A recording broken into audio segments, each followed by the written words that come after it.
بسم اللہ الرحمن الرحیم۔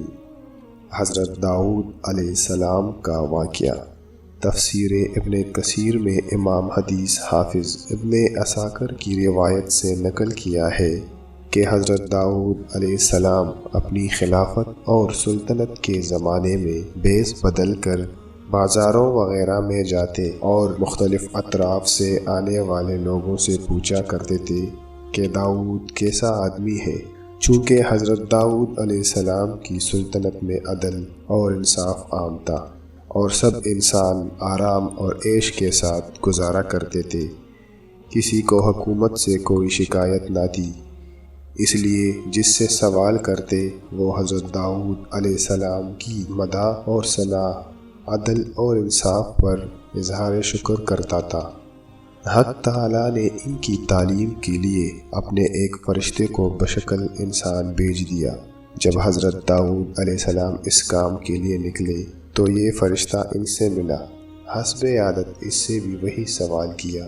فرشتے نے جواب دیا کہ داؤد بہت اچھا آدمی ہے اور سب آدمیوں سے وہ اپنے نفس کے لیے بھی اور اپنی امت اور رعیت کے لیے بھی بہتر ہے، مگر اس میں ایک عادت ایسی ہے کہ وہ نہ ہوتی تو وہ بالکل کامل ہوتا۔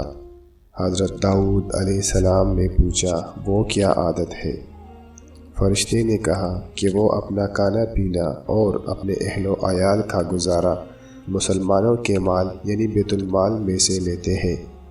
یہ بات سن کر حضرت داؤد علیہ السلام نے اللہ تعالیٰ کی شانہ کی طرف الہا اور زاری اور دعا کا اہتمام کیا کہ مجھے کوئی ایسا کام سکھا دے جو میں اپنے ہاتھ کی مزدوری سے پورا کروں اور اس کی اجرت سے اپنا اور اپنے اہل و عیال کا گزارا کروں اور مسلمانوں کی خدمت اور سلطنت کے تمام کام بلا معاوضہ کروں۔ ان کی دعا کو حق تعالیٰ نے قبول فرمایا۔ ان کو ذرا سازی کی سنت سکھا دی اور پیغمبرانہ اعزاز یہ دیا کہ لوہے کو ان کے لیے موم بنا دیا تاکہ یہ سنت بہت آسان ہو جائے اور تھوڑے وقت میں اپنا گزارا پیدا کر کے باقی وقت عبادت اور امور سلطنت میں لگا سکے۔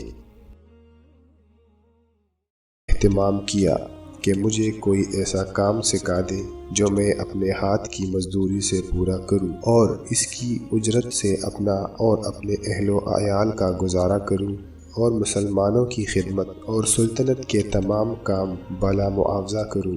ان کی دعا کو حق تعالیٰ نے قبول فرمایا۔ ان کو ذرا سازی کی سنت سکھا دی اور پیغمبرانہ اعزاز یہ دیا کہ لوہے کو ان کے لیے موم بنا دیا تاکہ یہ سنت بہت آسان ہو جائے اور تھوڑے وقت میں اپنا گزارا پیدا کر کے باقی وقت عبادت اور امور سلطنت میں لگا سکے۔ سنت بہت آسان ہو جائے اور تھوڑے وقت میں اپنا گزارا پیدا کر کے باقی وقت عبادت اور امور سلطنت میں لگا سکے۔